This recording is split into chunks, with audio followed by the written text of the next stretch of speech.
Call this meeting to order. It is 10:03. I need someone to move the adoption of the agenda, or are there any additions to the agenda? Ernie? Put in camera alfalfa 101, please. The reason to be in camera would be, Doesn't matter, actually, like service board can be in camera. MBC can, ASB cannot. Sure.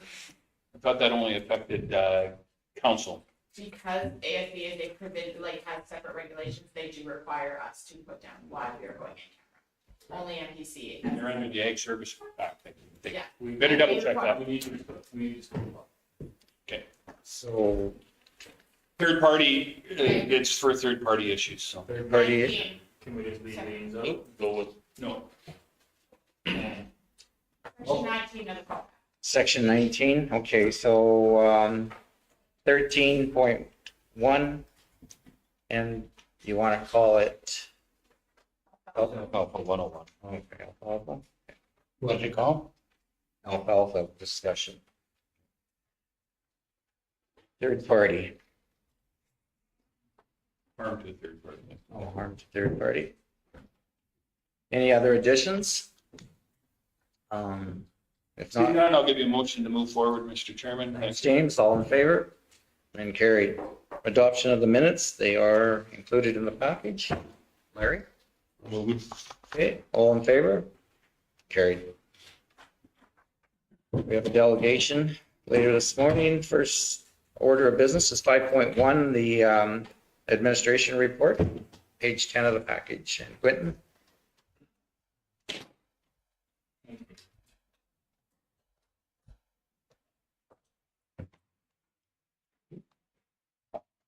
So a few things we're working on administratively is the county fair coming up July 29 through August 2.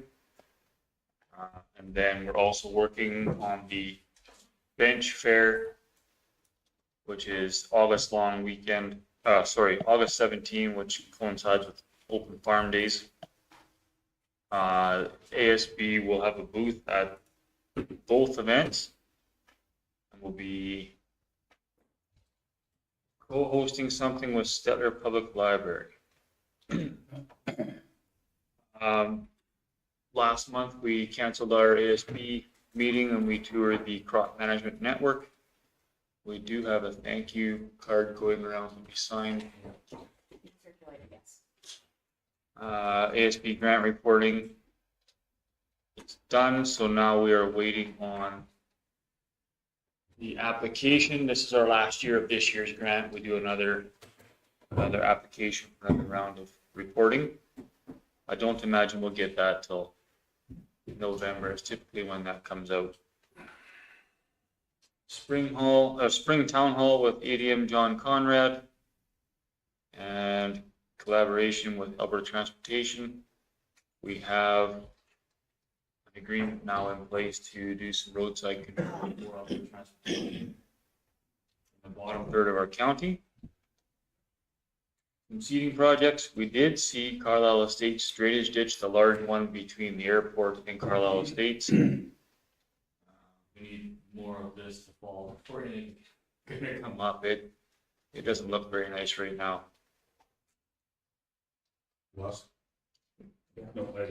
Okay, go ahead. Just a question on the Department of Highways or Transportation. That spraying, that's on any secondary that we need to spray on? Okay, It is any Alberta Transportation Road. We're gonna coincide it with our third of the county, so anything south of Township 370. just drove that secondary north of the Denell Huddery colony. I came back on a tractor the one day and the toad flax south of the river, north of the river too, but is terrible in ditches and into the fields. So just a heads up if we're trying to get ahead of that. It's Yeah, you bet. Seating, yeah, Carlisle Estates, Watha Lagoon area. There was 15 acres straight north of the lagoon that we have tried to do some remedial work with foxtail barley and salinity issues. So that's been seeded down And then Bar Harbor Road seeding is ongoing as it gets reclaimed, I guess is the word. Roshan Sands Heights removed more hops from our municipal reserve. Weeding and silt fence removal around our Saskatoons and the asphalt pathway. Can you use those hops for beer making? No, wrong hops. Yeah, I mean, by all means, you can try. I don't think it'll work out in your favor. Gravel pathway cleanup, and we've painted on our clean, drain, dry messages, even though 2 of the 3 boat launches aren't in use right now because it's a little low. Good practice for us. It did very well. And we have painted the no parking zone around the sewer compound. That turned out very well. Even as of yesterday, we have 2 townships left to spray in our roadside vegetation. Somebody So, has a question? I just, you talked about boat launches. yeah. I don't know how well advertised it is, where boat launches are open. I've had 3 people ask me in the last week where you put a boat in the water. And I hate to, Right in the middle. yeah, the middle, there's a sandbar in there though too. But if the only spot is Roshan Sands Heights, I think that's all. if it is the only spot, I don't know if we put that message out or what, but I saw 2 at GT Hydraulics with boats on there going to Buffalo Lake. They said, where do you put it in? So I said, I think the only one is the one in that. Yes, go ahead. I just would Back to me here. be cautious about a liability for recommending where people put. But if there's only one, If there's only, yeah. I'm not recommending just saying there's. Justin? The boat launch at Roshan is open. And Oh, and your Appar- is better than anybody else. apparently Pelican Points is now open too. Are they? Okay, Roshan Park or Roshan Sands? Roshan Sands. And Mr. Chairman, I too heard that Pelican Point was probably your best bet of any of them, but again, I don't know. Yeah. They didn't make friends with Alberta Environment. A group of community members just went in, did repairs, and then advertised on Facebook about the repairs they'd done. Had they not publicly advertised, they probably would have been, no one would have been the wiser, but Alberta Environment's not thrilled at the unsanctioned repairs that were completed. Where was that at? So you should have an interesting Buffalo Lake Users Group meeting then. Very wide on it. Okay, so there's 3 open, that's, I guess. So yeah, so we got 2 townships left to spray first round, so 1 truck has started over in the Big Valley area. And weed control in the river is ongoing. We're still hitting our brush sites, and private land weed control is still underway. We are, as of July 19, about half done Red Deer River weed control for the year. That is, in a nutshell, pretty well what we're up to. Okay. Any further questions for Quentin? Were you going to add the update on? Oh, yeah, sorry, one more update that I was gonna put in here verbally. Went down to see Mr. Stuhlberg yesterday about some vegetation control on the roadside, so I did an impromptu stop at a wild boar farm. And it was noted that the gate was open. And the last notice from the province is that there's to be no wild boar in the 2 pens adjacent to our road, as well as the 2 biodeck tarped enclosures. And there were wild boar in both of the biodecks. So that message has been sent back to the province. I relayed that 20 minutes after I saw it when I stopped. Pictures included, so keep that in mind when we come to our bylaw. We'll be discussing this later in the agenda, obviously, so if there's no further questions, I'll ask for a mover for Quentin's report. Okay, thank you. Larry, all in favor? Guy that asks the most question has to move. Yeah, there you go. Okay, moving on to board's request for information, 6.1, tree giveaway. Mr. Nyberg. So, Mr. Chairman, thank you for that. I notice every year that we have these purchases of trees that were done through the county. I do believe very strongly that the government made a huge mistake when they got rid of the shelter belt program. I think it was Indian Lakes Nursery in Saskatchewan they shut down? Indian Head, yeah, okay. Realistically, it was costing the provincial government $3 to $4 million a year to run this facility, and it really was probably the most beneficial to our environment out there. You basically gave farmers free trees and they did all the work. It was a wonderful deal. So that being said, I'm just wondering if our county would look at doing something similar in the fact that I don't know how you would do it, if there would be a draw of, if you purchase trees from us, we would give you a $150 credit or some sort of credit to buying trees through this program. I do think we need to advertise it a little bit more so people understand a little bit more about this program. And I do want us to try and encourage people to get back to the shelter belt program. This has been a brutal year for the last 2 or 3 years, actually, of not having enough water to keep them alive. But again, when you give a farmer a task, they go to town and they do it well. And like I said, I spoke against this, or against them closing that nursery back 7-8 years ago, maybe even 10 years ago. We put a resolution forward from our provincial body, and it never went anywhere, of course. But I'm wondering if we should maybe do something similar. And I don't think we need to do, millions of dollars, but some sort of tree giveaway would encourage people to get back into this practice. Dave has a question or a comment? Comment is what it is. Yeah, when they shut down Indian, that was the biggest mistake they made. They put how many trees in this area. But what I was saying was that you wouldn't have to give them a dollar prize. You let them use that tree seeder to put them in the ground, or that mulcher.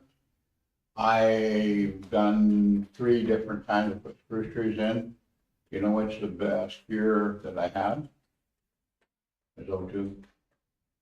But there was already moisture there. And we put roll that plastic mold, what they call them, top them, drug them through the hole, and they had moisture, those trees. And they're still today, it's our best tree. So you can see 02 was a worst year like last year. And I think if you let them use I realize that sometimes farmers wreck stuff. But I think something like that would be more beneficial than giving a prize. That was just a suggestion. No, I just was trying to help you. So just a couple things. We do advertise our shelter belt program. In fact, we are going to Agri-Systems Field Day in Bymore, August 14, to speak about our shelter belt program and what we do. We do offer the tree planter, $25 per site. Usually waive that fee. You buy more than 200 trees to plant, I supply people to go with it. So we try, and I'm trying to make this a beneficial program. I'm trying to get our numbers back up where we were bringing in 10,000 trees per year. People just aren't interested right now. When we do a shelter belt planning workshop, if you attend it, and then you order trees, we offer a 15% discount that Ag Services will pay on top of your freight. So I do try. Nothing is huge, but it's just little things, hopefully trying to entice people to order more trees. So, Mr. Chairman, and I don't get me wrong, I think what we're doing is great. I think where we're at is great, but I do think we could up our game a little bit in this by, it's not, unfortunately, I think we're talking to the same people over and over again when you're in that circle, the people that wants to be there. I'm trying to encourage maybe, we give away stuff on a regular basis to people as a gift. This is basically trying to entice some of those people that may not even think about this as a something that the county does, right? So, you know, maybe somebody at the lake doesn't realize about the shelter belt program, doesn't understand the trees, the fact that it doesn't have to be just a shelter belt. If you just want to put some trees in your backyard, you can go to Quentin and say, hey, when you're ordering these trees, I want, you know, Saskatoon, or I want this, or I want that. Versus giving away, you know, another, you know, it's a gift certificate to, I don't know, Stettler bucks or something. Maybe we could give away a in-house gift certificate to the county of Stettler to purchase trees. Just the thought. I'm just looking at ways to encourage this. I do have a number of people that ask me about the shelter belt program. You can't get out enough. I get it. They were a little late figuring it out. I'm not on, like I do Twitter, but I don't do face cracks. So I'm a little light on that. I think we do a great job, but in everything we do, it's tough to, short of phoning everybody in the county, how do you know? I didn't know you guys were getting them in. Okay, Quentin? So we are going to be at the Egg Society pretty well all week from July 29 through August 3. What if we put a draw box at our booth and put your name in for a chance to win? I don't know. I'll create a package. Whatever works out to your dollar value, you know, it comes out to $200. You pick the variety of trees you want or something. That's a good start. I don't know how big of a space we have and how big your tree planter unit is, but if you have people ask what it's for. Like take the tree planter down as a prop. Yeah, because That's a good idea. people ask what's, It'd be the size of 2 wheelbarrows. yeah, I know, if you could do that, and then people say, well, what is that? Well, that's for a shelter belt program. And it doesn't necessarily, I mean, we talked about shelter belt program. I know what you're saying. It's anybody's street. I mean, Years ago, like when we set our place up, if you were in acreage, you weren't eligible, like, Yeah. it had to be agricultural land. So now, wait, that's our biggest calling, I think, is a lot of the acreage, is because the farms are pretty much established, a lot of them, some add some more trees, but acreages and things coming in. Okay, So, would you like a I motion? would like a motion. I will give you a motion that we create a package. This, trees are expensive, like $250 package would be a fair amount, I would think. And instruct administration to set up some sort of draw to encourage more use of our tree planting in the county and stuff. Rural development. Rural development. Yeah. Clarification, one $250 package, What's council figure?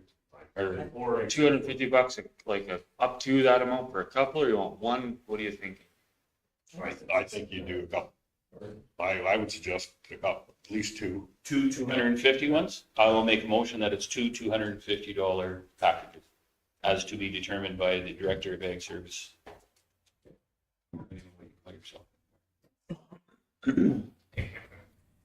Okay, any other discussion on this one? Ernie? Like, I can contribute, like the trees are on our own place. There was a direct benefit from that Indian head.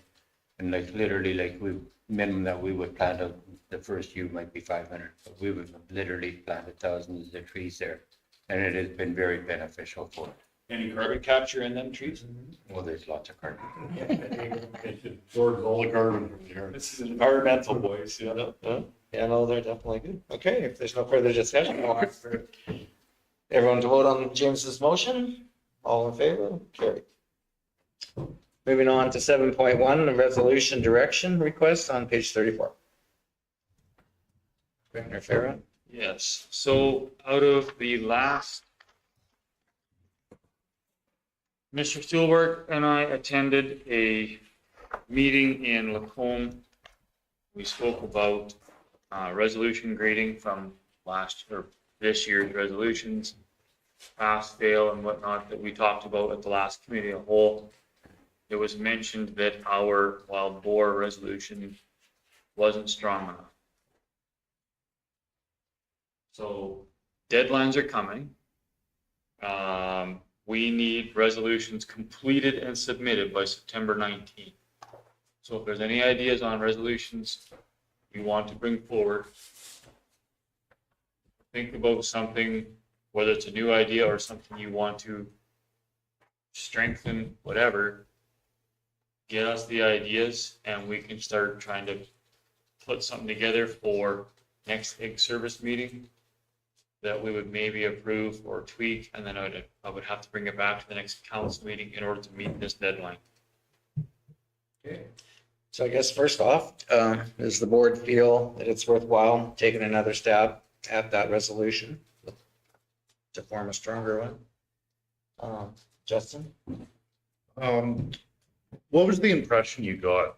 Because 22 municipalities have went the bylaw route, that some of the resistance we're getting on the resolution, that they've took matters in their own hands, and that's why they weren't so supportive, but just trying to get a lay of the land. Correct me if I'm wrong. Most people felt you would get better buy-in, better strength and hold running your own municipal bylaw versus trying to do a provincial shutdown, because there are farms in Alberta that do hunt, and you're taking away profitable income from a hunt. There are farms in Alberta that are producing for meat, and you're taking away the opportunity for them to have profitable income from meat. So you'll have better buy-in from your local producers. You'll have better strength because you're right there to do your own municipal bylaw. Did that kind of wrap it up? But like at the provincial conference in Lethbridge, I mean, our resolution passed in the 90% I think it was high. So, because we were asking for more teeth to the regulations, the government guidelines suggest these things, but I guess there was no teeth to them. So we wanted them to actually enforce these regulations on double fencing or, enclosures and stuff. But the resolution came back that was not in their jurisdiction. So, but then like Quentin has said at the meeting in Lacombe, it came up on these other options. I mean, I don't think it would ever fly to ban, at this point, ban wild boar farming, but certainly the ones that are there should confine them better. So, and that was but the Lacombe meeting did state that having your own bylaws will achieve that as well. But our thoughts are, we know how enforcement can cost a lot of money, take a lot of time, and when you go through the legal process. So we're hoping the province would take that on, but maybe they won't. But so it's back to this, do we want to just go with the bylaw route, or do we want to take another stab at getting the province to do it? James? I would like to, it'd be interesting, I mean, we don't know how people voted, but the 22 that have bylaws, I wonder if they voted in favor of our resolution or not, because I'll be honest, we haven't had much discussion. I haven't had much discussion with any of our counterparts on this one. Just it hasn't been something that's come up. But I have had a number of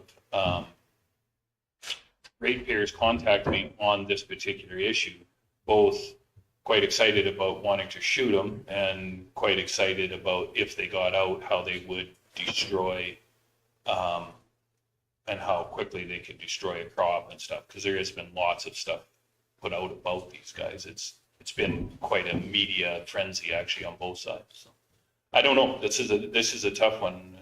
The problem with the bylaw, again, this is a downloading of provincial jurisdiction. They should be looking after this, but when we do the bylaw, we look after it. So we're the lucky ones that get to have a wild boar farm in our area, and we have to be the policers and pay a lot of money to, for really not a lot of tax dollars in. I mean, they're taxed agriculture, so it's not like this is a development that is going to garner us oil and gas or huge development tax wise. So yeah, it's a tough one. Bringing back the resolutions concerns me. It's a lot of time, a lot of effort, a lot of administration time. And it frustrates the heck out of me. Like when I look at strychnine use for our ground squirrels, or gophers, I guess would be a better term for, you see what the gopher population is doing right now. And apparently our federal government and our provincial government don't fight enough about it because they're taking over. So we need, if we're going to do this resolution, we got to do it right and make it pass. But the only people you really hear about issues on wild boar are the people that have wild boar in their municipality. That's the thing I find.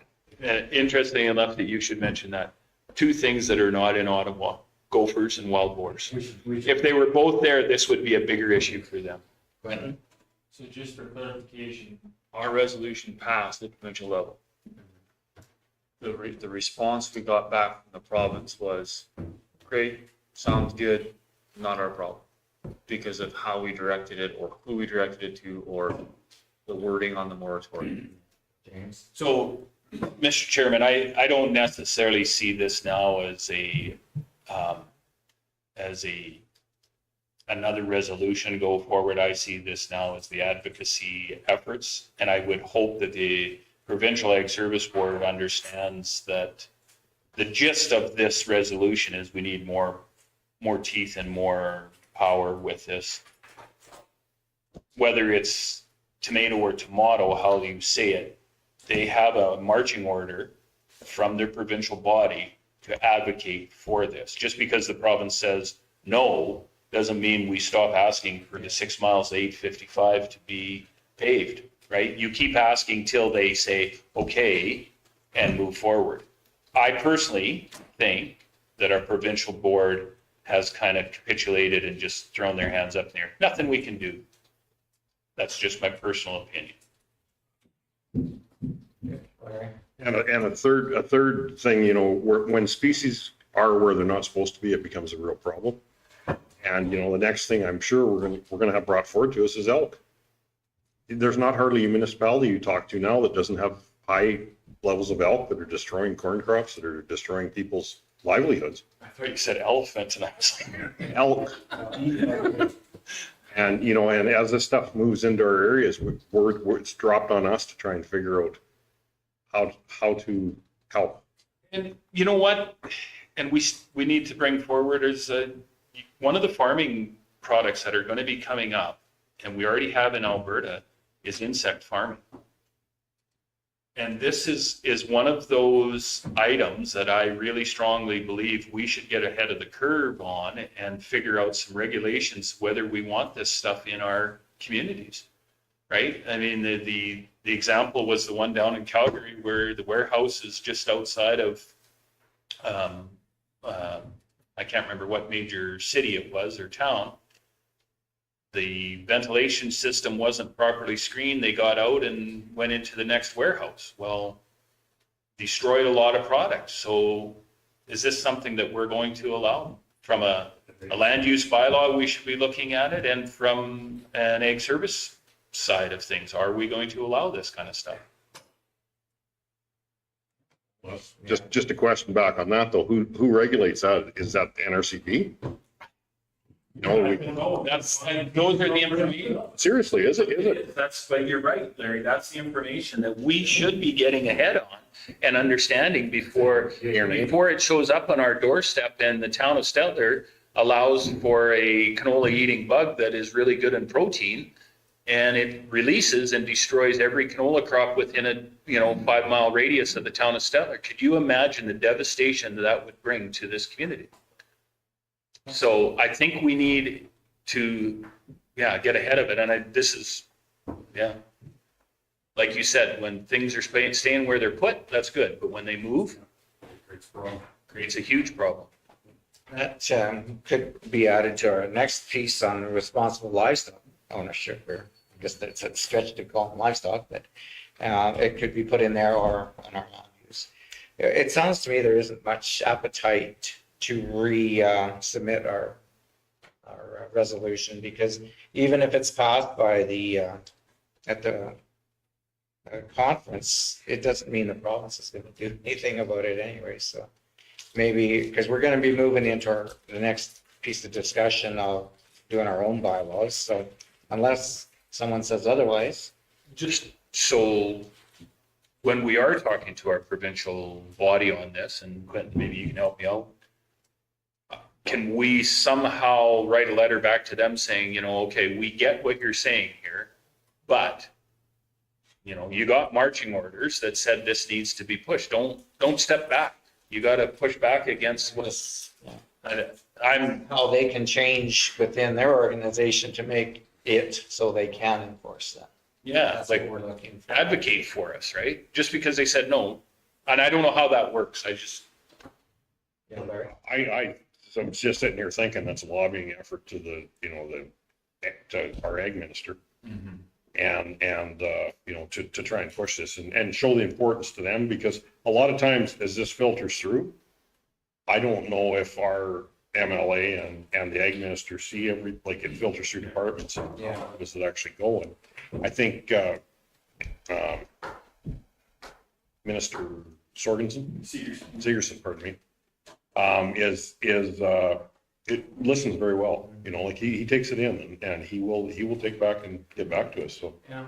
hopefully he's listening to the Ag Service Board, but I mean, we need to maybe lobby for our own municipality too. I agree. Direct lobbying usually has better effects. So is that the option? You think we should go and just lobby the government, Department of Ag and stuff to We might get faster results results? Should go. Okay. and so that we can move forward with whatever we have to do to get these things under control. So, okay, I think that's probably the best option there. And then what about other resolutions? Is there anything else that comes to mind on the ag side that we would like to draft a resolution for?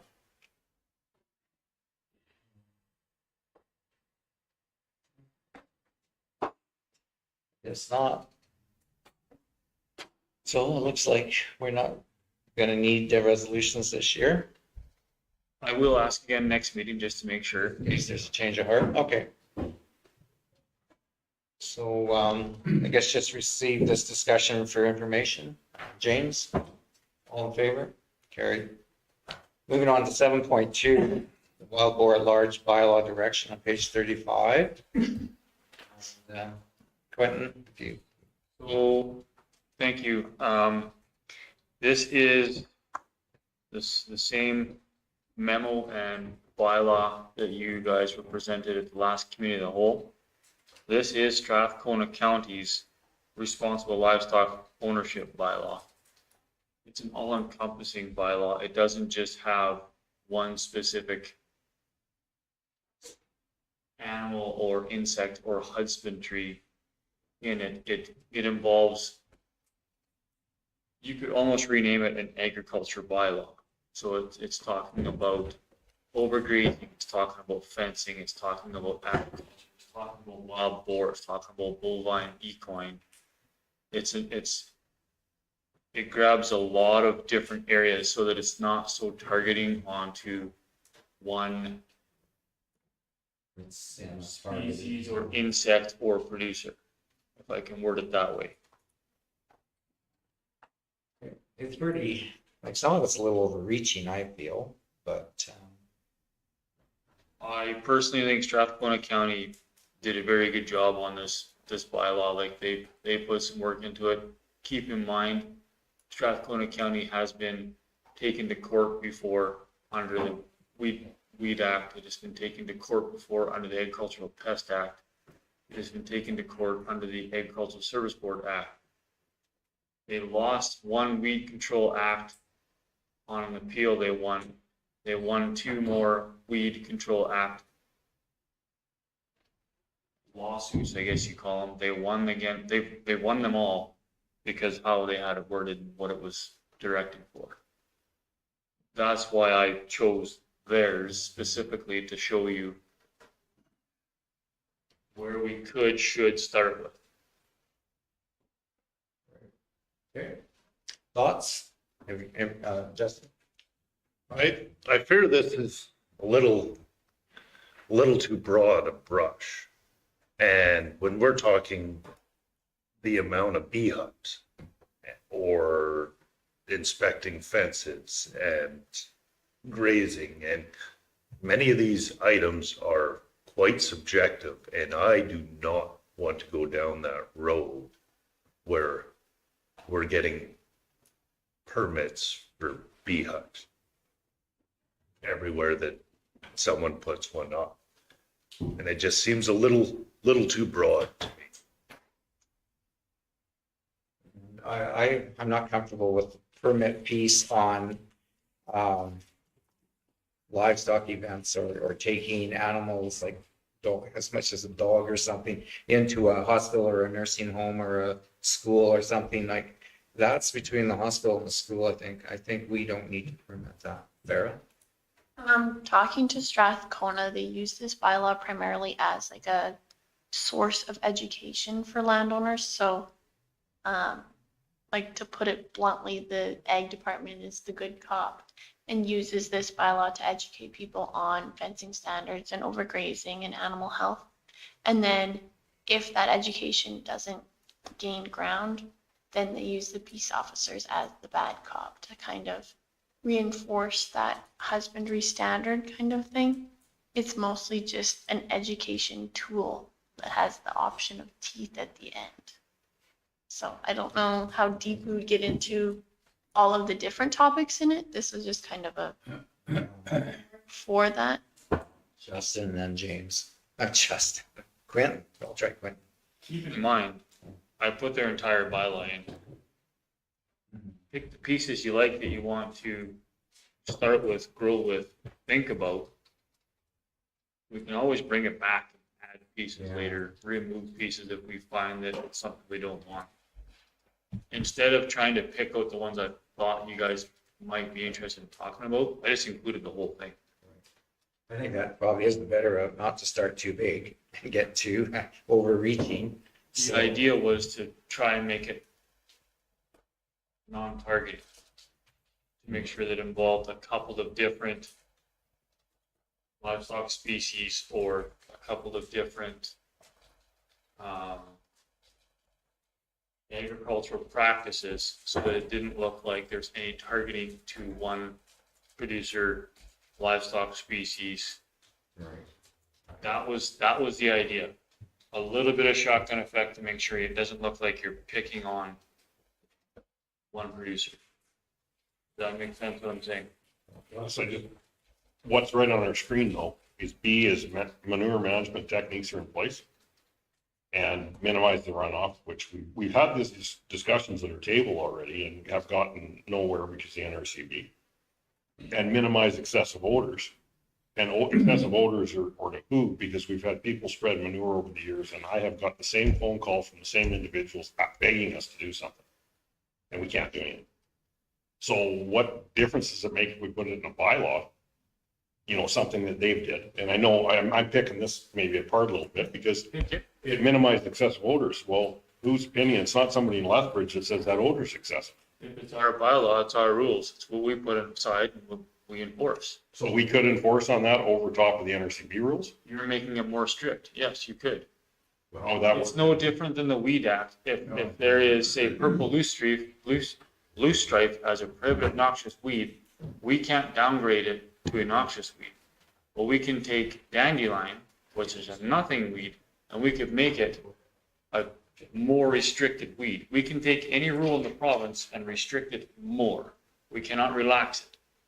So if NRCB says it's okay to apply manure and have it sit for 48 hours before working into the ground of any kind of crop that is a workable land, we could make it 12 hours. As long as it's justifiable. You can't say it has to be done within an hour. It has to be reasonable. But you can make it more restricted than what the rule already is.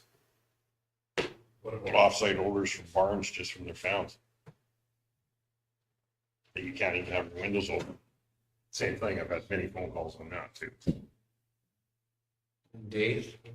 When there is some, It just gets to the point where it seems like our hands can be I tied. can tell you exactly what you have with an RCB, we have no say.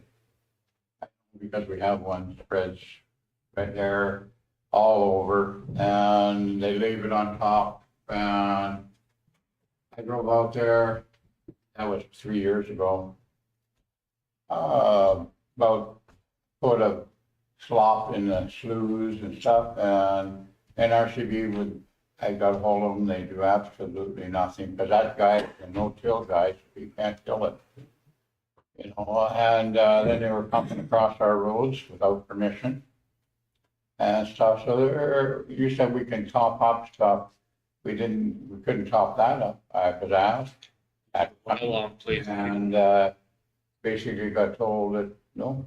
And the guy that I talked to was in Medicine Hat, apparently it didn't smell down there that bad, so. And another thing, you missed one, I had my hand up before, the bee thing. This will be 5 years, about this time of the year, I don't know what to do with the bees, do they move them? And I get concentrate full of bees. And then I have to get Jordanus, and he comes out, and if he gets the queen, I guess, then it's good, the rest take off, but if he doesn't, he comes and chops another hole in the side of the, inside the Quonset where it's lined, and he gets in there. But there has to be something better than what they got, what they're doing. Are they putting too many bees in a hive, or what, you know, there should be some control on them. Because I think what is it, it's either 4 or 5 years in a row now we've had them. And I don't like bees, but I'm getting better. I go and get my tools out of the shop, some of them, and some I can't. They're too close there. I shouldn't be inconvenienced by somebody else making honey. And the provincial bee inspector will tell you, you need a bee bylaw at the municipal level. But he now that we've got a working relationship, I guess, phone him and he'll come. And the last time they were there 3 times, because I guess there was 3 queens. I don't know. I thought at home I only had 1 queen, but I guess they got 3. But no, I think they should do more restriction on them. That I don't know how they do it, what the deal is, but you know, 4 or 5 years in a row, the same batch of bees come to the same place. And I see they move some. So when they move them, then they take off. I don't understand the bee thing at all.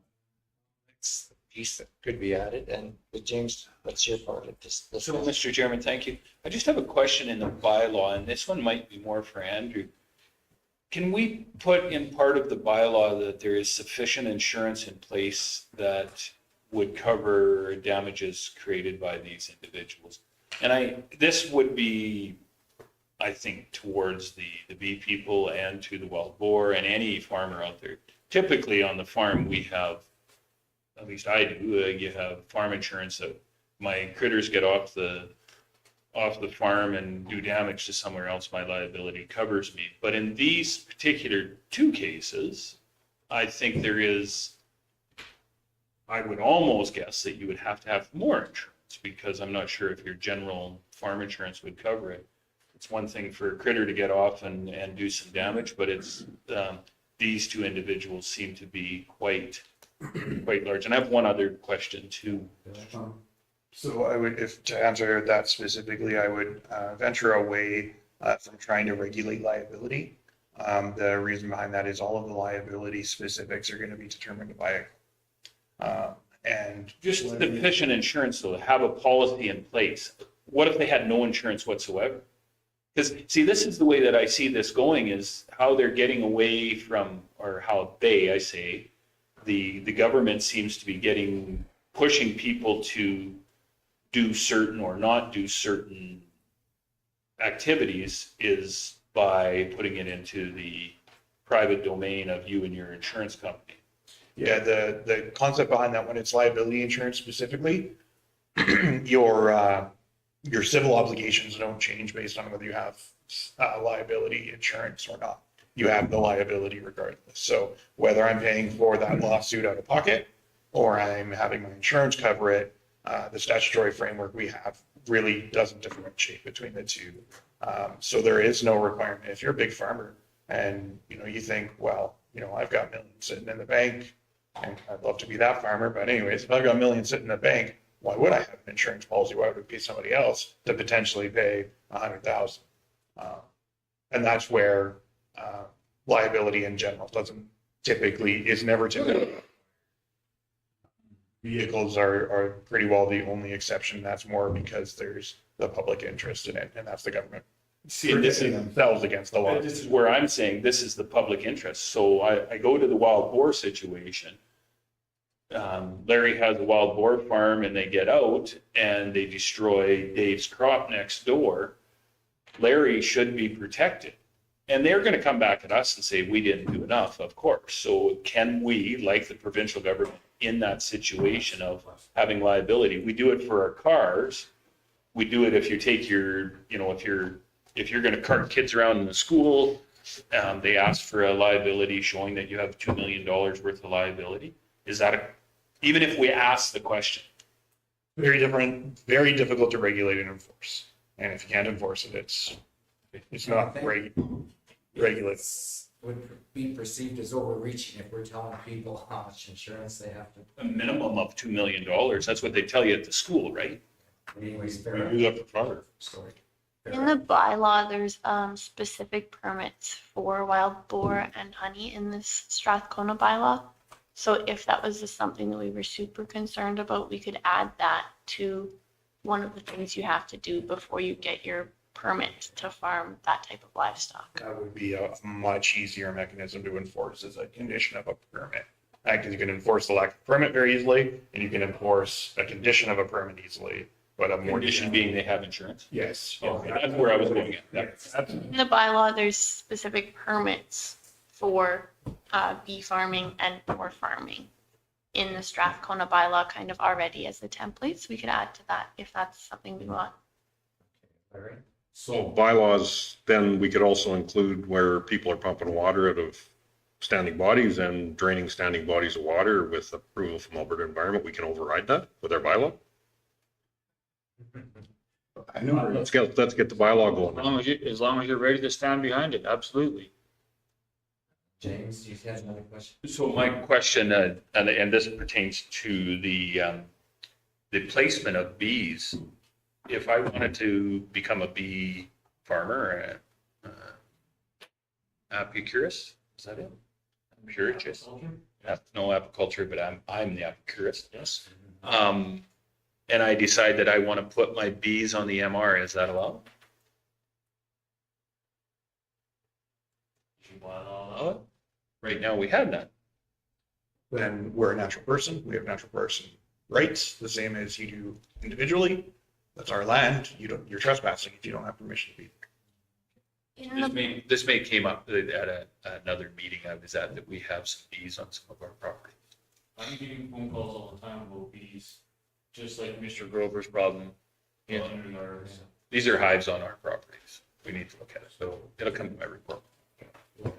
And with the issues we've had in the past where they get permission from an agricultural producer that lives directly beside an acreage. Yeah. And the people on the acreage are hanging everything you can imagine outside their homes in order to keep the bees away.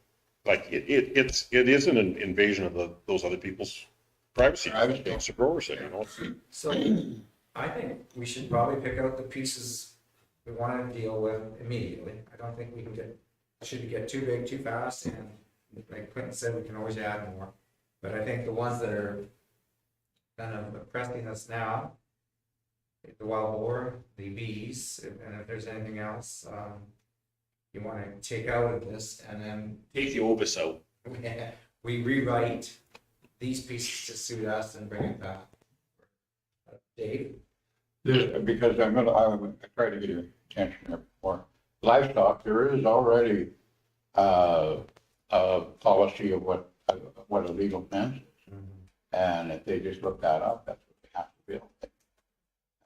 If they have a legal fence, most cows aren't going Sheep, I can't speak. I'll let James. They get stuck in the fence. They don't necessarily get out. Okay, so, thoughts. Do, take the apiary piece and the wild hog one, start bylaws on those, any other ones you wanna start with? I'll be honest, if we're going down this route, and I know this might be a little much to start off, but I do think this would be the opportunity for us to put bug farming in. If we're gonna go down the bylaw, this may not be an immediate fix Okay, thing so right now, we'll but add it on the list to consider soon. yeah. Okay, yeah, makes sense. Yeah, And from enforcement issues, I see the manure management, we've had, how many times have we had that at this table? You know, so you do that, we need to look at all of it. We also need to look if we can have teeth into it. That's gonna be probably. Teeth and with the cost of Yeah, enforcement. and the cost of enforcement. Can we afford to do it, and can we have teeth that we can actually do something with the provincial and federal bodies? Dave, For the manure spreading and stuff like that, we had it at one time. And then the provincial government, NRCV, took that power away from us. When we had the councillor of the area, I was at one of those meetings where there was a problem. And then, then you got some teeth to mine the lagoon, put it in a clay base, do something. Now we don't. They come out, they approve it, and go back to the main guys in Medicine Hat. that's another piece. On your side, but Something that I've noticed you mentioning a lot to me would be the care of livestock. We used to have Alberta Farm Animal Care, which is now not a thing. Yes, ECA that has their hands full.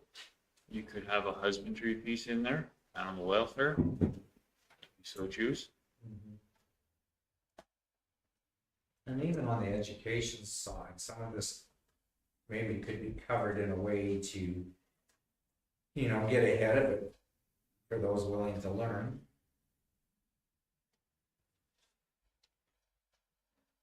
The husbandry piece, though, you gotta be so careful with, because you can have some individual drive down the road, see horses out in the field, that they're in grass up to their knees with snow, and report that they're suffering inhumanely.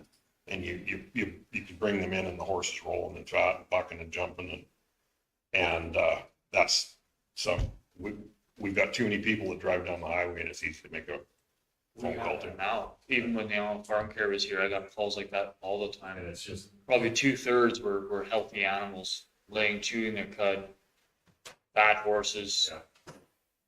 Yeah. Horses don't chew good. No, the cattle do. They were laying and chewing their cud. My apologies for not separating the two. Yeah.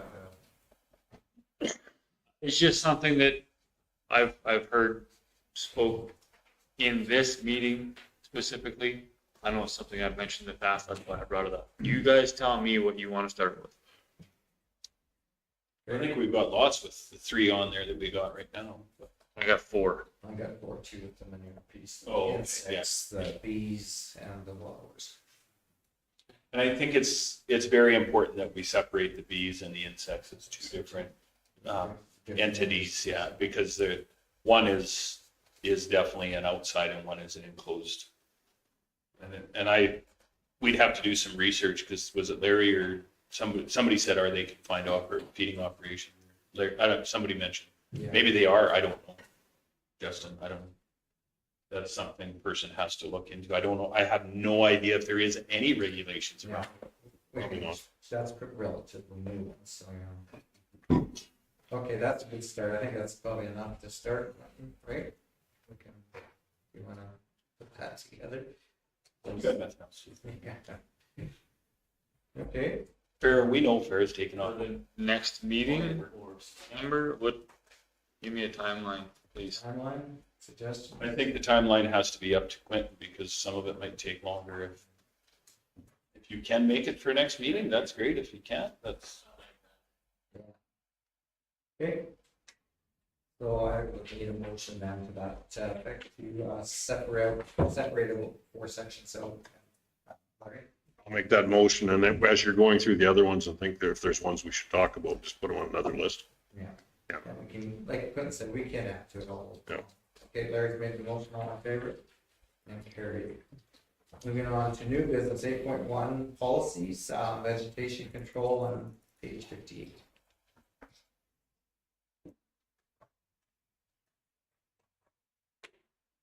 So this is our roadside vegetation policy we have in place now. Really, there was no change to the policy, just some better wording. Yes. Or Chair.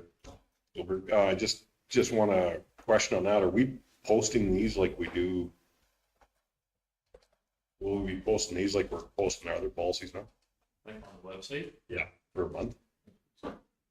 We certainly can, the same as Cal, where we, Because in that, then we have put it out to the public if somebody's got a screaming concern about any of these. That's a great idea, Mr. Clark. I think that's the same method we should go through because I think the other one's working very well. So, okay, for these policies, ASB board makes its recommendations, then they still go back to council to be approved? Yeah. So they would spend the 30 days on the website. They would? Okay, Okay. good. So that, after we, if we rejig any of them, or change any, they can go on for. Okay. Okay. So, Justin? Just a clarification on the brush control portion. It delineates at 2.5 meters in height. So over 2.5, we would use mechanical means for brush control as opposed to spraying. I hope that doesn't mean that we would spray up to 2.5 meters. And then it's the way I would like to see this. If it's a full grown tree, we don't just spray it, stunt it, kill some of the lower branches and wait for it to fall over. If it needs to be removed, then we mechanically brush it. If it's small enough, small shrubs, bushes, yeah, go ahead and spray them if it can kill them. But I hate the idea of stunting or possibly killing trees down the road that we're going to have to deal with later. No. In my mind, it's one or the other. I agree. Yeah, people don't like seeing half the issues. Little ones take out, the bigger ones need to be brushed. So what's your suggestion? I just wanted to make sure that my interpretation, that if it's over that 2.5 meters, that we would not be spraying them. If they required control, we would do that with mechanical means, whether that's mulching, bringing the cat, the whole brush it, but I don't want to see a bunch of half-dead trees.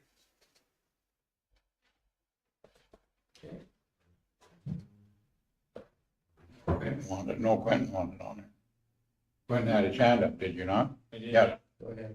So we do follow a Professional Vegetation Management Association standard, which is 2.5 meters.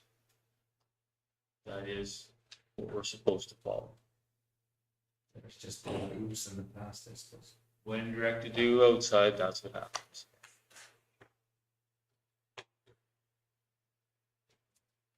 So basically, not too much changes to this policy, just clarification and rewording. I guess, just, If no one else has anything after that clarification, I'm prepared to move this. okay. James, I just, And I don't know if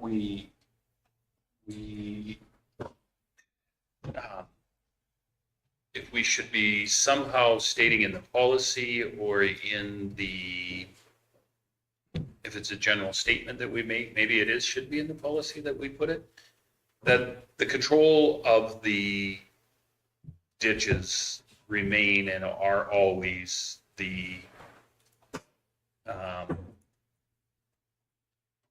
in the hands of the county to control these ditches. we got a lot of people don't want us spraying, they don't want us mowing, they don't want us doing anything in the ditches close to their house.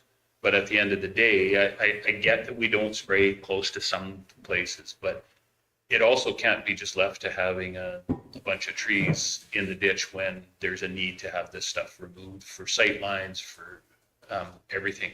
Somewhere, do we have it that we have this, that this is ours? It's our domain. We have to, unfortunately, some individuals might not like it, but as a collective, it is our domain to look after. And I think you need to make that loud, like it has to be loud and clear that it is, because for our staff, it just creates troubles with their staff. And every type of property, agriculture, the recreational properties. And we're getting static all the time over what we have to do to maintain our roads and our ditches. Why did you brush this? Why didn't you brush this? Why did you, do this? Why did you mow that? Right? Keep in mind that would also latch in with your spray gun exemption form then. Well, yeah, no, 100%, but needs to be, good communication to the general public is important. Dave? Yeah, I think you already do that.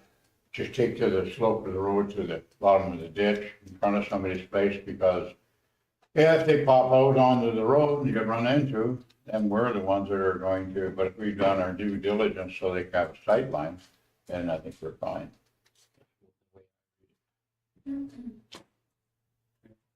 Larry? It was just back to what Quentin had said as far as the spray release forms of the spray.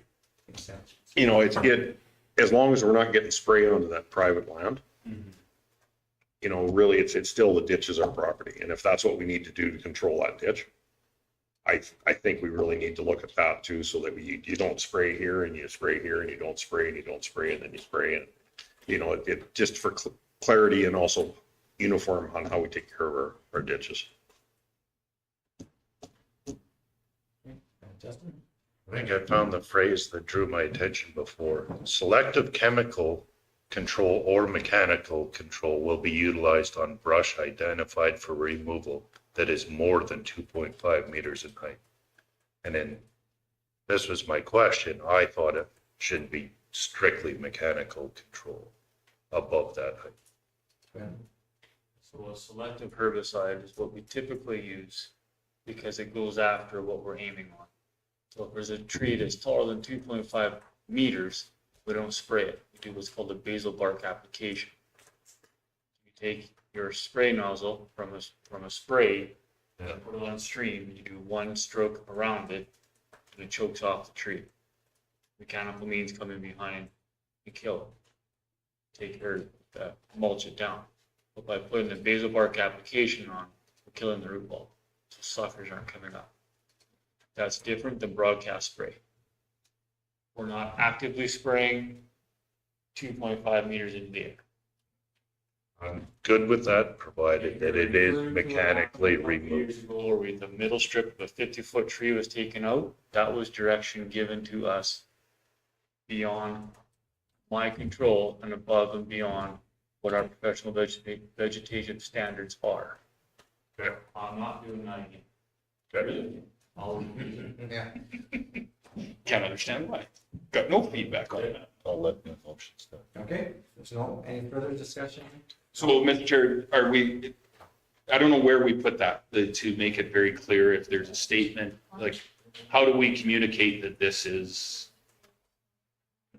it in the policy or is it outside the policy? Quentin, what's your thoughts? And Nikki, maybe. And Andrew too, are the right of way, the right of way is ours, basically. Communicate that to the general public. Yeah, so that it's entirely through your regular communication channels that you want to do that. There's no policy change that's going to help you communicate that better. I have no concerns about the legal footing I have to spray my ditch. I have only concerns about the expectations of the ratepayers. And I get that. The only thing is what I'm saying is Mr. Joe Smith goes and looks on our website, looks at the policy and doesn't say, well, you don't say anywhere in the policy that you guys have care and control of the ditch. You're just saying that you're going to do this. Is there some sort of front up statement that should be in the policy that says, because of are carrying control of the ditch right of ways. This is why we do this. It's a thought. I'm not doing this for me. I'm doing this for staff because that seems to be the one that gets back. Well, your policy doesn't say anything about that. Yeah, and if I went back to the municipality policy, it's enabled by the MGA, which does say everything about that. But what they really need. Mr. John Smith doesn't know that. Or the piece in the magazine, right? If they're going as far as the policy and that's the first time they're gonna learn that, we've missed a few steps, right? So we probably should get it out just through our standard communications, whether that be on the website as part of where you go under the Ag Services Department, maybe periodically have an article or a mention in an article when we're discussing our roadside vegetation control. Because it goes beyond just our vegetation control too. It goes beyond Quinton's department. It goes right into, Any policy. yeah, if you're you say seeding out into the ditch and I need to widen that road or do any maintenance on it, pull the shoulders, do something. I don't care about your crop. I mean, that sounds terrible. We'll do everything we can within reason, but ultimately we do have to ensure the best value for the ratepayer and the efficiency of our operations. Quentin and Justin. We advertise every spring, well before time of day when we start actively controlling our ditches. If all we have to do is add one piece as per Alberta Weed Control Act or as per, I don't know, we'll find out, but we advertise well before we start spraying. I believe we advertise in the spring magazine, which means this goes out February, I think, March maybe, but that's 3 months before we start. Justin? I wonder if we're getting too far down into the weeds here. I mean, I don't advertise to my neighbors that I have the right to my property. I mean, this has been set in law for decades that those that have a title have control. I fear we're getting. And no, 100%. This is an opportunity for us to review this. I've been on this council for a long time, or on this board for a long time, and we get on a regular basis, the policy doesn't state that. I'm cool with it, because I'll say, yeah, whatever. It does say in the MJ, it does say this. You are the ones that are getting all the shit and abuse. If you don't want help with it, that's fine with me. I'm cool. I'm forward, go ahead. I have absolutely no problem with it. I was just trying to help staff, but that's fair enough. Yes. I have to disagree with you a little bit on that, Councillor Stevens, because we're just sitting here talking about bees, we're talking about spread manure. If that's on your own property, you don't, we're talking about what rights you do actually have. So if part of that is that the ditches, because we have heard it, and from oil company basis, heard it all the time, but we couldn't spray our lease roads on private property. But then we'd be in municipalities where part of our agreement with them was that we'd keep the approaches clear. So then we would try, you would be at the ditch line, and at that point, but when we had our commercial sprayers out there, and they would spray to control vision sites, and then we'd still get static from the landowner because we're spraying chemical beside the land, and we're working with a different agreement. So that, to me, for our industrial players would help them too, if they have an agreement where they would keep their aprons clear. It was a constant frustration. We had land people going out, we had community relations people going out, you advertised it, and it still happens. So. And they always throw the policy in your face. I mean, that's what they do to me anyways. The policy doesn't state it. I don't give a crap how many times we've advertised, how many times we put it out on a thing. They say to me straight up, the policy doesn't say anything that the ditches are yours. Okay, you're right, it doesn't, but it doesn't have to. But if the policy did, guess what? It would really have no leg to stand on, but I'm just going to refer them back to Andrew. So basically just add a piece stating what our land looks like. Yeah, that's just my thoughts. Ernie's up, sorry, Mr. Chairman. The ones that are requesting no chemical sprayed in front of their places, could we put in there that as long as you have, make sure that the sight line is going to be clear, but if you don't, it is then going to be our option, rather continue on with the chemical. I think we do have that option now, plus if there's, wormwood or something growing in their front of their place, I think the county could take it out. Clinton? Point 7 says chemical control of target weeds and brush will not be conducted within 30 meters of a rural residence or a water body. We do not spray in front of someone's house. We do not spray 30 meters before or after any open body of water. An open body of water is defined as 4 hectares or larger. Our ditch is not an open body of water. Buffalo Lake is.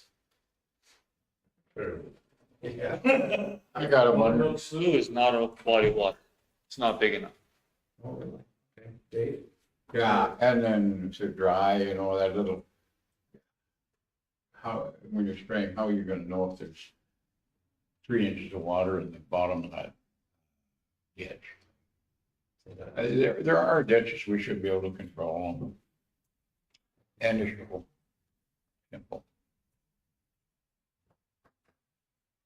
Okay, so you want the clarification piece added at the front then of, the county has jurisdiction of read it. Or something.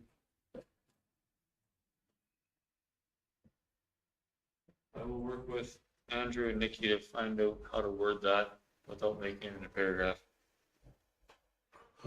Okay, so we have a motion on the floor. Can we approve it that way, or do we wait to see the addition I will accept that as a print. and the amendment?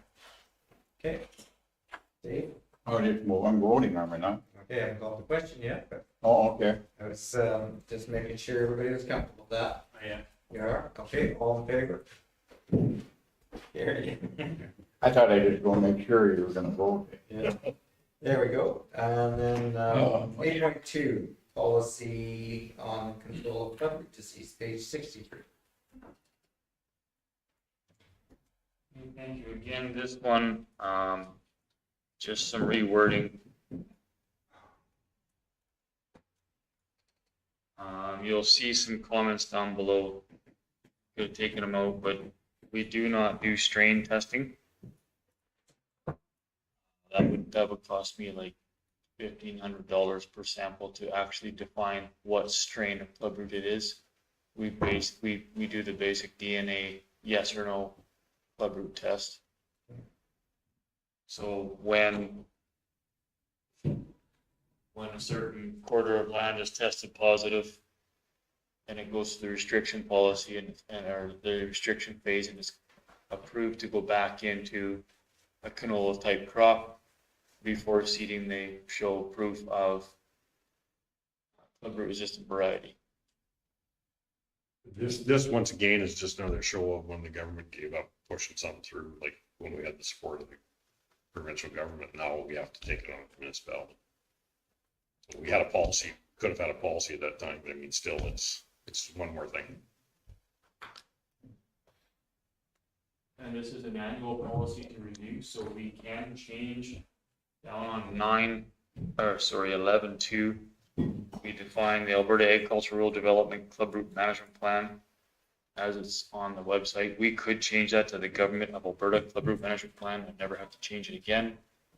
We bring it back annually. It's your choice what you want to use for wording there. Because now it's Alberta Agriculture and Irrigation. Correct. Changed their So we would change it to match what their title is now, or Government of Alberta Clubroot Management Plan. This is on that.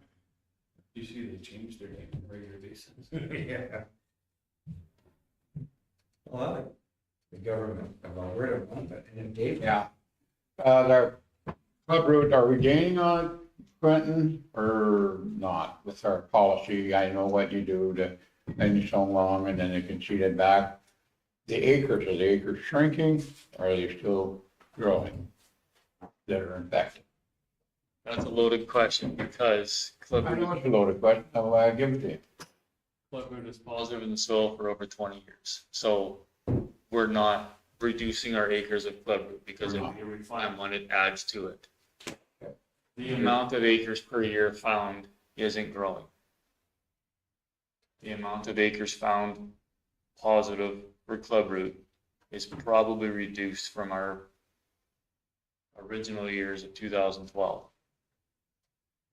The first 4 or 5 years, we were finding 7, 8, 9 cases a year. We're now finding 3 on a bad year. Well, that's gaining on it then. Is that to do with the dry weather we've had because clubroot enjoys a warm, moist conditions to grow? And we have been, better word, in a drought condition for the last 4 or 5 years? Maybe it contributes to it. Is it because more people are using and rotating through clubroot resistant varieties? Maybe. Are the acres of canola seeded per year going up or down? There's a lot of things that play into it. So that's a loaded question that I don't really know how to answer, but Okay, you don't have to answer it. Move on. Okay, so back to the piece of how to list Alberta Agriculture Department. You just government of Alberta, or keep changing the name as they change their name? I think it should, might as well just be as the government of Alberta. Change it to GOA, doesn't it? Yeah, and then that like it says GOA, okay? With that change, and if there's any other changes on this, Larry? I'll move it forward. Yep. Okay, all in favor? Carried.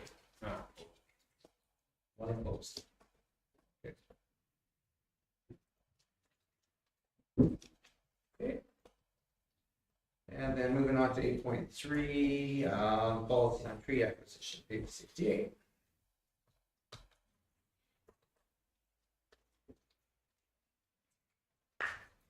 again, this is just some clerical words changed around a little bit.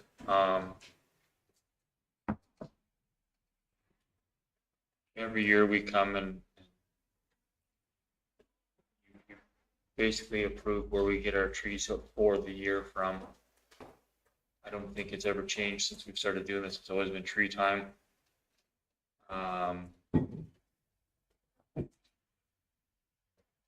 We could provide assistance with tree planting, subject to conditions and availability, could be added to 4.8 instead of just saying that we will provide assistance if over 200 trees are purchased.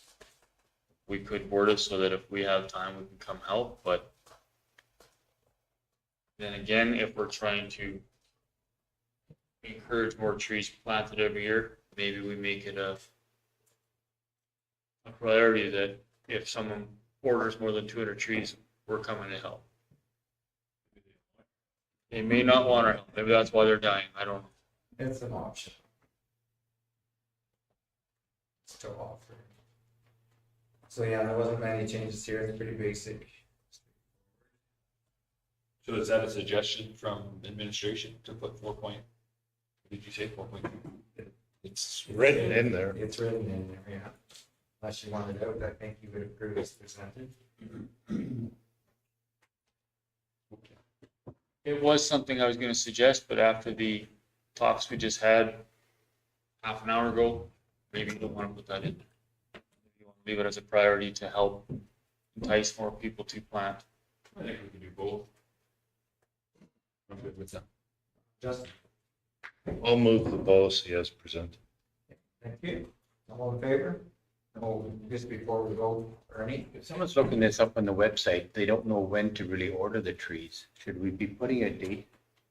The dates are definitely on the Yeah.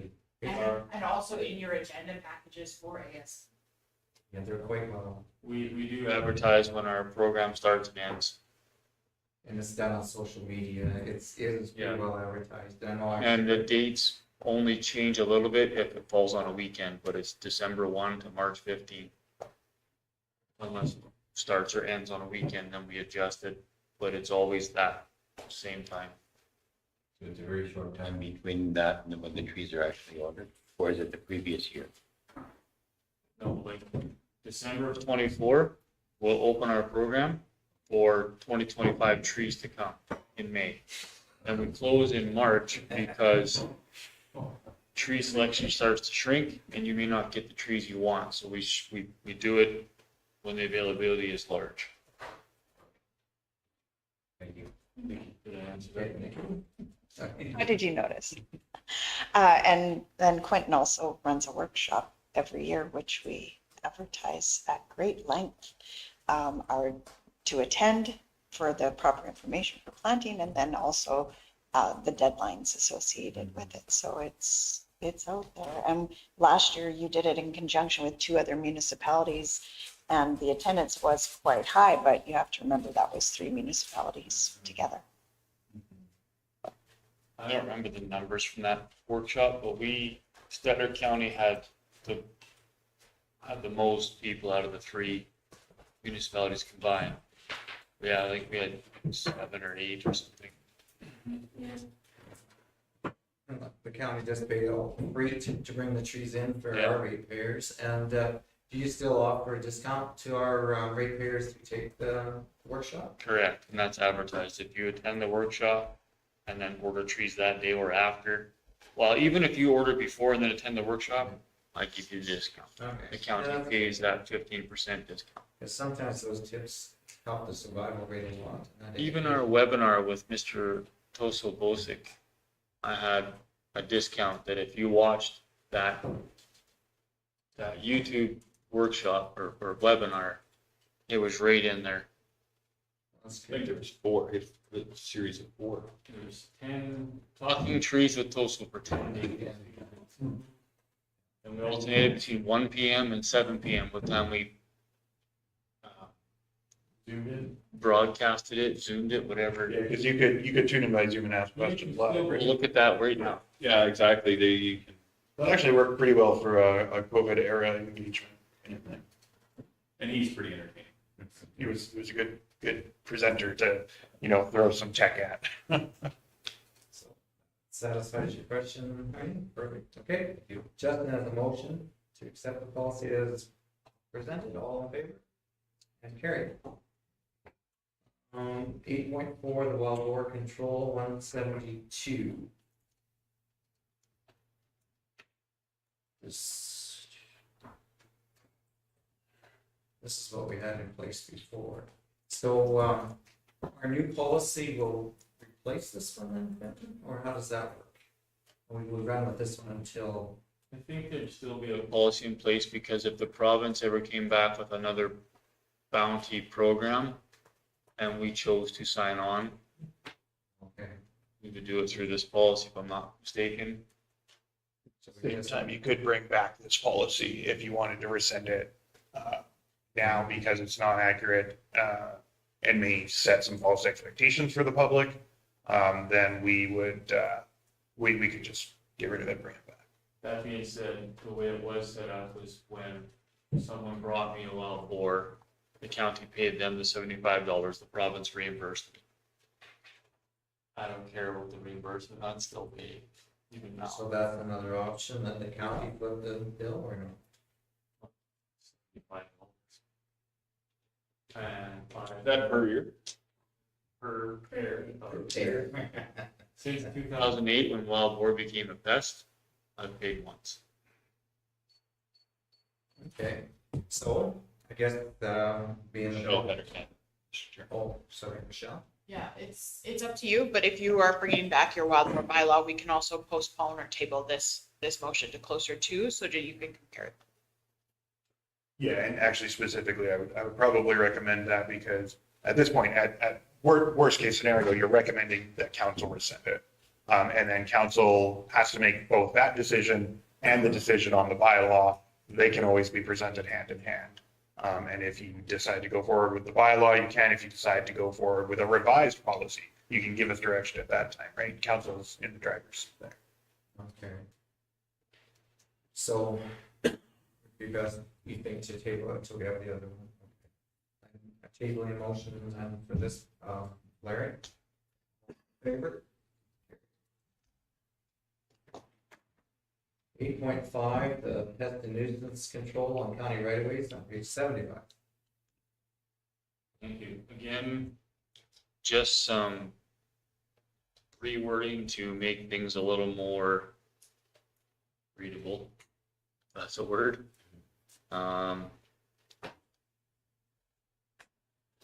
This again is mainly set up so that if we hire a registered trapper, they're covered in our county right of ways for the trapping of beaver, muskrat, fox, coyote, nuisance and pest.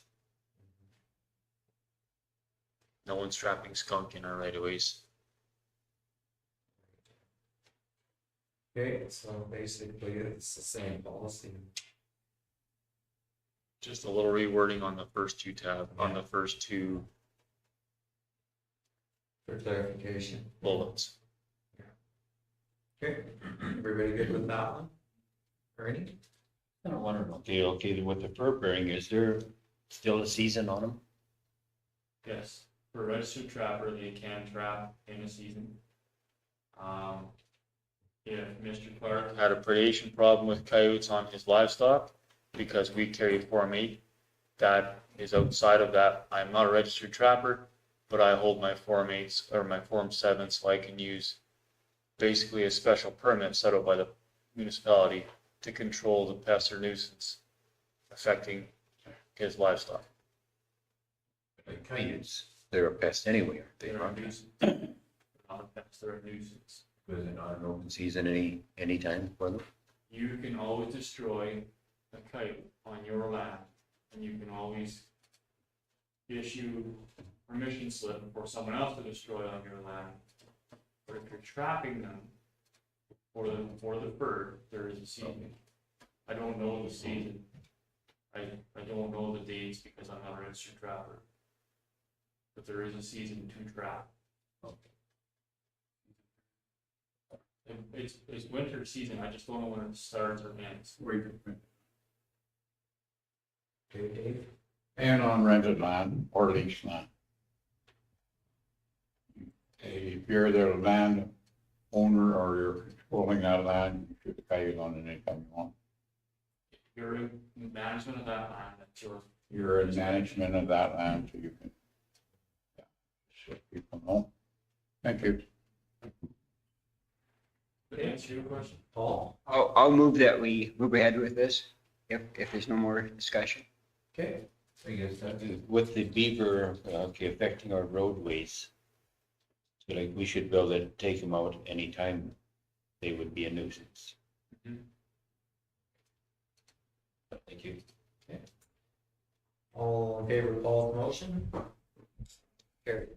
I think now, being we have a delegation coming in later, we'll move to, if the board is willing, move further down the agenda and come back to policies. We have correspondence, reports, and in camera yet to do before our, You want to do in camera first? it doesn't matter, I was just thinking, they shouldn't be long, should they do the other? Okay, no, that's fair enough. I know they're coming in at 11:40. Yeah, The in camera might not take as long. right. Well, it's up to you which order you want to do them in, but Let's do the in camera right now, Mr. Chairman, just so that we can get it done with that. already, need a motion? I'll take you into camera. James moved in, all in favor? Carried.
Okay, so for clarification, to another cow meeting or another board meeting in the future? That would be a motion, if you would, Motion to a future Cal, or a future ASB, whichever way you'd like to go with that. I think Cal. Yes, please. Ernie moves to bring this to a future, committee of the whole meeting. All in favor? Carried. Oh, okay, we come up here. Oh dear, I have no voice. You don't need it, we have my. I need Rob, I can talk. Sure. if you want to just follow one of those. Just, Those are photos, if you want to just, and these are, this is basically our programs, kind of where we are, what we've done. Yeah. And if, I don't know if you want to just pass those around. Will I just hang out here? Yeah.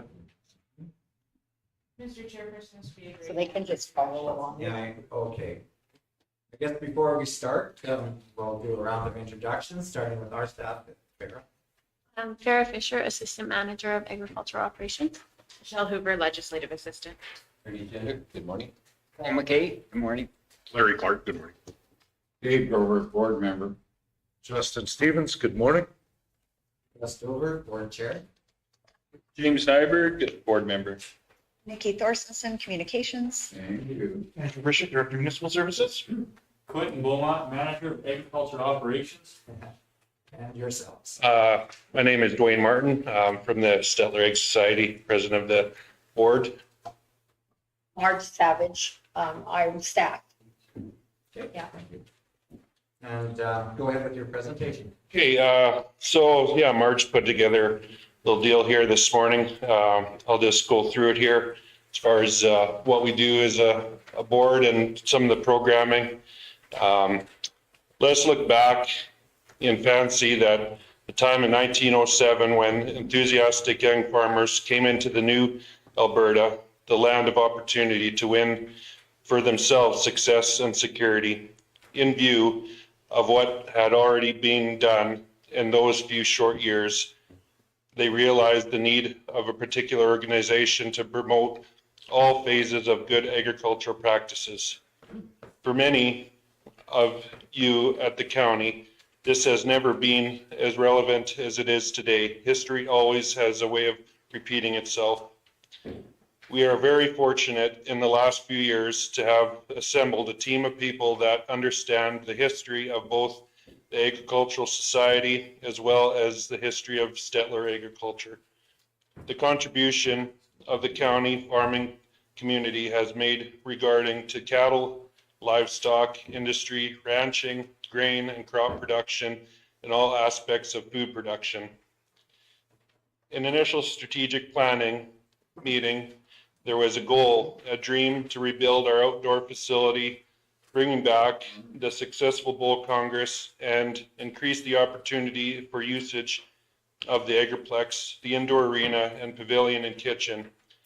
Engaging actively again with the Ministry of Agriculture and the Alberta Association of Agriculture Societies to attend regional meetings, conferences, letting it be known that Stettler Egg Society was in a new era and eager to expand their programming.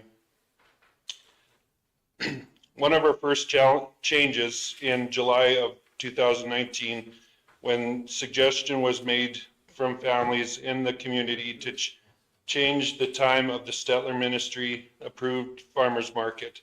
This was not well received from some of the vendors, and there were a few in the community that don't welcome change.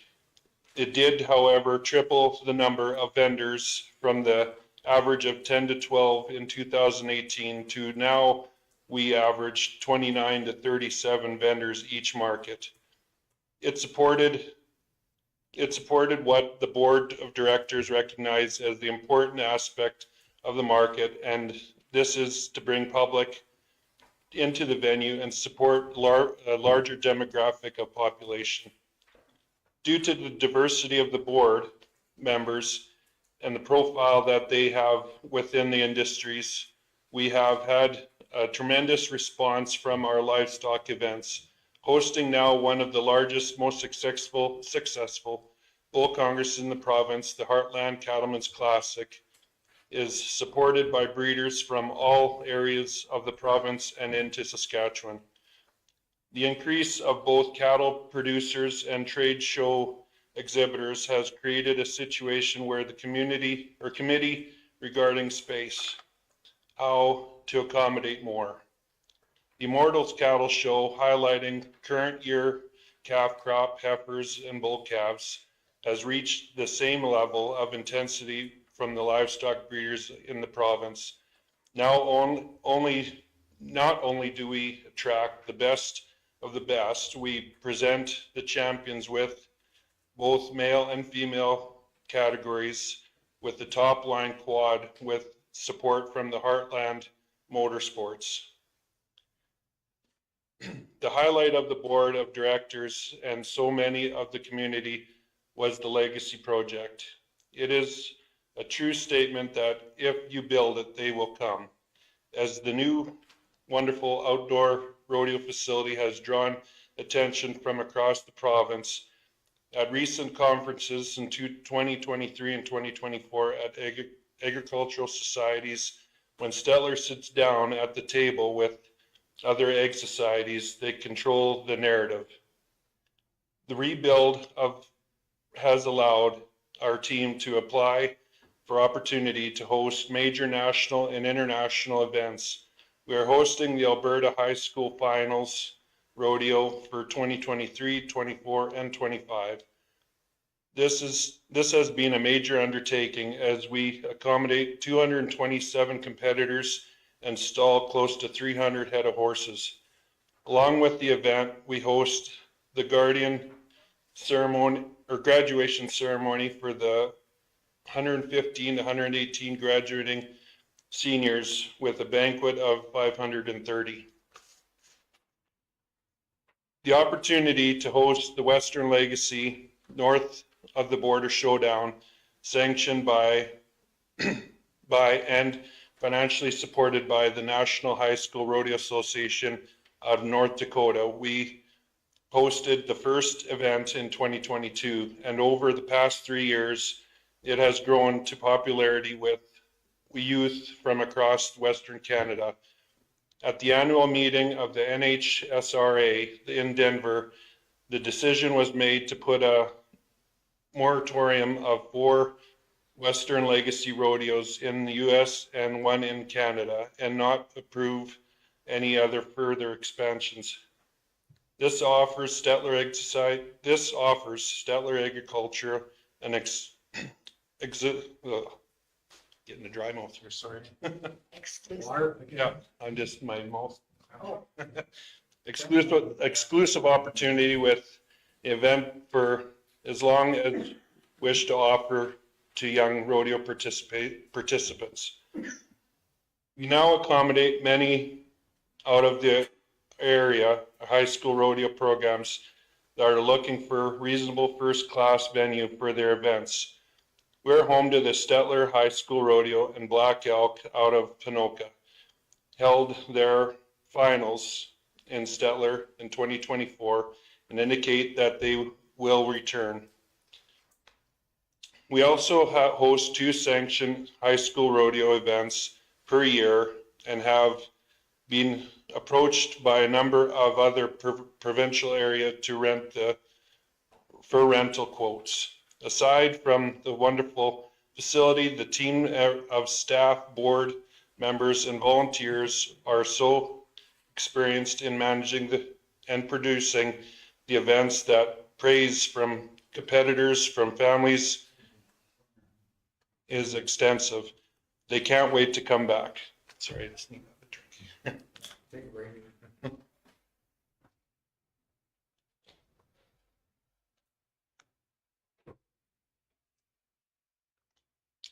Stettler Agricultural Society Junior Rodeo Series program offers 3 events in July and 2 in August. These are well attended with 120 to 130 youth attendees, all attending all events. At the finals in August, we present the high points winners with prizes and awards at each event through the summer. There are payouts to winners and various divisions. The expansion for the facility from outside groups and organizations has been overwhelming. We host a minimum of 6 to 8 cattle sales per year. We have been the venue for the Canadian Cowboy Challenge for the past 2 years. We continue to have Ranch Horse Club on Sundays through the months of November to March. The mounted shooters are consistent private rentals for both weekly through seasonal of November to April, as well as offering Stettler agricultural jackpots or society jackpots and clinics constantly as well.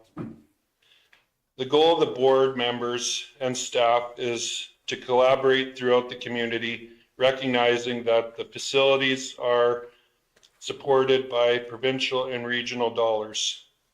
There has been a significant intent by the team to engage with the community, but urban and rural over the past few years. Staff attends the Circle of Service meetings, creates an opportunity for the community kitchens program by offering the kitchen facility free of charge to the program. The initiative created what we highlight as the gathering ground. This has encouraged groups of underserved community members, or underserved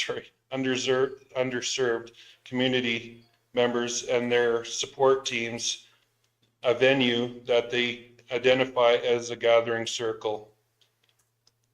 These are persons with disabilities and special needs that were looking for a home to provide programming to their clients.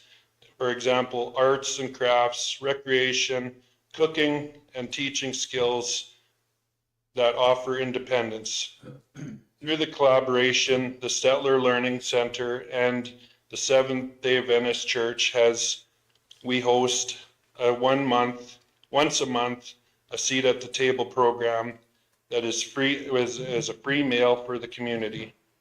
It was identified both with the Ag Society and the county information and referral representative that we have county and town residents that are struggling and can use opportunity for support and engagement.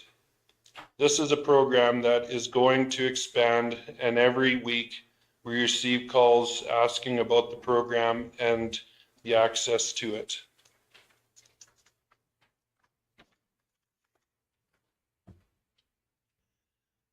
We have held an agronomy workshop over the past 2 years in order to create an opportunity to showcase the growing concerns of food security. In a study done at the University of Toronto, Alberta surveyed highest for the concerns of food security. This is surprising given the size of the ag industry in the province. We would like to collaborate with the county and other agencies to offer both the farming community and the urban community information and practices that will support effective food production practices. Our gardening agronomy class drew over 70 from the Stettler and surrounding areas with specific interests in becoming less reliable on imported food production and wanting independence for food production. We celebrate Open Farm Days every August on the designated Saturdays supported by the Ministry of Agriculture and the Association of Agricultural Societies. This year is the year of alpaca, and we are working with the local breeders to offer opportunity to share the importance of the industry to the province and how they collaborate into agriculture. We are also hosting the bench show on August 17th. At the event, the bench show will transfer the Stettler County Fair dates to 2025. The diversity and the collaboration over the past few years have created partnerships with many of the community groups and associations. We have both Stettler Minor Ball and Stettler Lacrosse accessing the facility as a practice venue prior to the season opening and in case of weather issues. With the increase of awareness of many that only saw the facility and the grounds for agriculture programs and usage, this has expanded and the use of all facilities by community and our supporting and sharing programs with Stettler Public Library, Stettler Town and County Museum, Heartland Youth Center, Stettler Learning Center, Stettler FCSS, and McMahon Family Resource Center. Last year, Stettler District Ag Society was the recipient of the Ministry of Agricultural Innovation Award, along with many marketing awards for social media and catalogs and programs. We can't thank the County of Stettler enough for their support of our legacy project, our farmers market customer appreciation day, and their revitalization of the Stettler County Fair. We are so excited to bring this back to the community, and the response from the local residents has been so positive they cannot wait to attend. The 2024 County Fair will host the Zeke Thurston Extreme Bronc Challenge, live music, draft horse pulls, heavy horse show, poultry show, children's amusement, inflatables, food trucks, beer garden, and a sanctioned rodeo on the Friday and Saturday. We hope that for 2025, we will be able to have the West Coast Amusements bring back their midway, and for sure we will have a large youth cattle show as well for the next year. With the last few years and the increase of all areas of our programming, the community building, we are just getting started. Great. Super busy over there. On the back page, there's all. Yeah, and so on the back page, it just gives you a outline. I'll let you guys go through it of all of our events that we put on, and then some larger rentals that we also host and collaborate with as well. Your list of events is very impressive. Have you got any idea how many people this brings into Stettler on an annual basis? We've done the numbers, but it would be large scale, because some of the events that we do, like we'll fill up all the hotels, like say our Immortals or the Bull Congress. Like we've run into issues where we can't put enough. There isn't enough rooms for everybody in town. So that's an amazing economic driver for the community. You're doing well, James. Thank you. And I think what you just a suggestion is you should really look at trying to quantify the economic driver to this. And I think on a go forward basis, our partners at the town would and should know how much that economic driver is. So every time that you put on an event, and I think there's a number of different organizations out there that can kind of give you the Coles Notes of how to quantify that. Because I think it's important that both ratepayers of the town and the county understand that this isn't just an entertainment venue, this is an economic driver venue. It's great for our community, and it's very important that that gets put across to our counterparts across the waves. Sorry, I'm really a voice problem these days.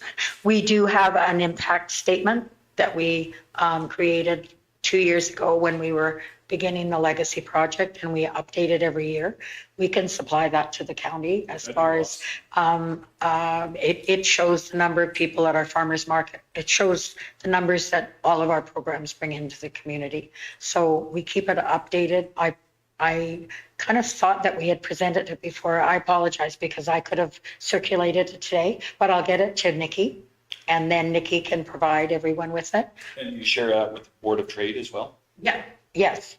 And I mean, we haven't with the town recently, but I mean, normally what I do, like, we write a lot of grants. And so for a lot of those grants, I provide them with an impact statement on the volume of people that we bring in the community and the programs based on the programming that we have. So I can get that to all of you. Great, thank you. And congratulations on your innovation award. That's pretty cool. We were very excited about it. They presented it to us at the annual meeting in February of 2024. So it's hanging proudly on display at the Ag Society. But I think it really is a credit to the board because of the understanding that they have for the entire community. So we just don't focus on putting on cattle shows or even rodeos. I mean, we really, these are buildings that are there to serve the public in any number of ways and areas. And so everybody on the board understands that. Alana and I often come to them with like kind of out of the box suggestions and ideas, but everyone is totally supportive of it. They completely understand that these facilities, you know, in order to justify the dollars being spent, and they have to have a need, and so everyone gets it. And we're really a total team when it comes to that. So we look at everything. Yeah, you do cover a broad spectrum, so congratulations on that. Are there any other questions from the board, Larry? Questions or comments? Like, I think it's terrific to see these facilities full all the time, but some things I don't see listed here, but things that should be very important to our community is when the weather got really cold, there was a dog walking there. When the things that you do, they play, I think it was set up for pickleball at one point, or is it still every winter that's community stuff that people need to recognize that it's this society that provides that space, eh? Yeah, like it was a big, where during COVID was when that was really a driver, is a lot of the facilities were shut down and we were able to keep rolling. So yeah, we'd set up pickleball courts, and like you alluded to, is dog walking, because a lot of guys don't bring in their horses to ride when it's that cold, but so we had that arena available for deals like that for sure. And people need to understand that to appreciate who's allowing that to happen to us, your society. So, thank you. Any further questions? Well, I think we just got a couple other orders of business on our agenda, but you're sure welcome to stay for lunch and we can all chat with you then and ask further questions. Great. Well, thanks for your presentation. Okay. We'll just finish up, or do you have? No, they're not. Okay, we just have to accept the correspondence. If you would maybe just table the rest of the new business items for an upcoming meeting and then just keep going on your agenda, just because we will not. The rest of the policies, yeah. Okay, Paul? I'll move that we table the rest of the agenda things till next meeting. New business, like policy review. Okay, all in favor of moving that to the next meeting? Carried. And then the correspondence, you've all had an opportunity to read it. There's only one piece in there that was asking for funding on 102 from Agno mental health donation. Is that something that we would be willing to look at? I see, I think Wheatland give 2,000 there. Would we have any room in our egg budget for anything like that? I was just wondering if they only asked for interim funding to fill the gap till provincial funding should fund it again. We were interested in funding of $1,000 or something. That was my thoughts, or what's the board's feeling? Thoughts on this one? That was the whole piece on the Mental health, yeah. which you go through these cycles and weather cycles and cost cycles and everything else, and the size of what farmers, the size of farms that are out there. It is a huge piece right now.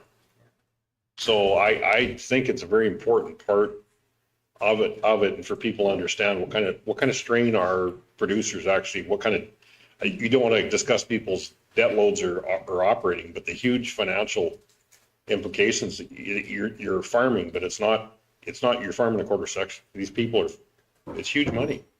Even the small guys. I mean, Huge business in our county, though. But I mean, anybody that's ever lost an animal, you understand the distress that comes with it. It's not about the financial loss. It's the fact that you've lost a critter under your control, and it bothers people. It affects you. And this is a tough time. If you have to call a herd heavily because of drought, or it's not just those animals going down the road. It's about them down there, right? So. Great. And Justin? I would say it's more prevalent now, given our current healthcare in our community. If someone did try and get additional assistance, you can't get a referral to a specialist if you don't have a family doctor. And there's very few in our community that have one. It seems to be more and more salient that everyone agrees it's an issue, but no one has access to it. And like Agno is established, you hate to see them fall now because they're making inroads, and they made a presentation at the provincial ag conference where it was an actual person that was helped by it spoke. And so I think it has a great impact on rural communities of being a help. So if we could maybe do our part until the provincial funding kicks in again. Any thoughts? I think we have some money available that we could put forward towards it. Okay. And, I don't know what number we need to look at, but like $1,000 or a couple $1,000. That and $1,000 and a letter of support, I think is part of what we should be at. Okay. I'd make a motion. Make a motion. Okay. All those in favor? And carried. Mr. Chairman, if I could, just 9.1, the concerns of the central ASB is who's going to reply to that? Like, I get where they're coming from on this, but who replies to that? This is for our information, but I mean, who is the body that they're actually writing it to that should reply to them about where that's going to change?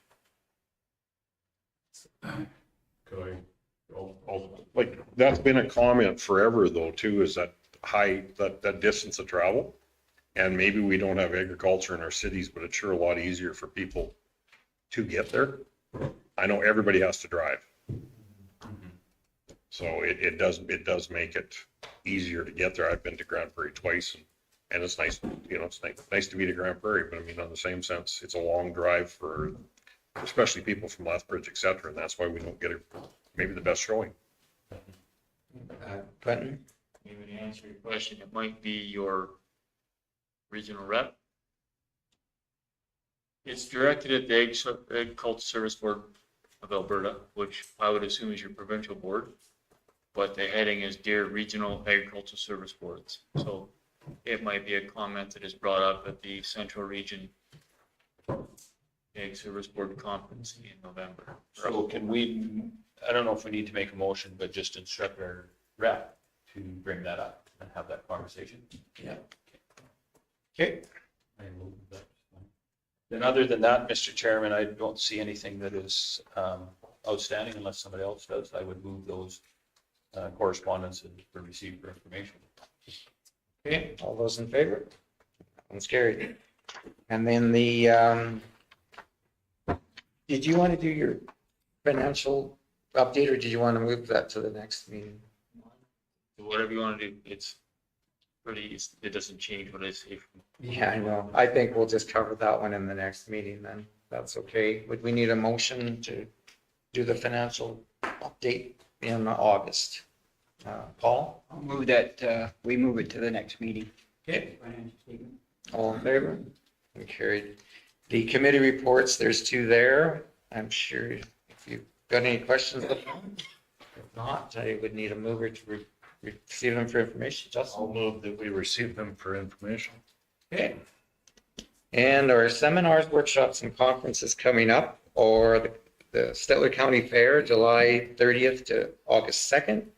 The Alberta Agri-Systems Living Lab Grazing Field Day Speaker, August 14th. The Stettler Ag Society Bench Show, August 17th. I'll move that, but we have to vote on the last Oh, one. I'm sorry, all in favor of the last one, and carried. And then Larry has moved the seminars and workshops we received for information. All in favor? Carried. And that leads us to our next meeting is Wednesday, August 28th at 10 a.m. And we need a motion for adjournment. Yeah, okay. James, all in favor? And carried.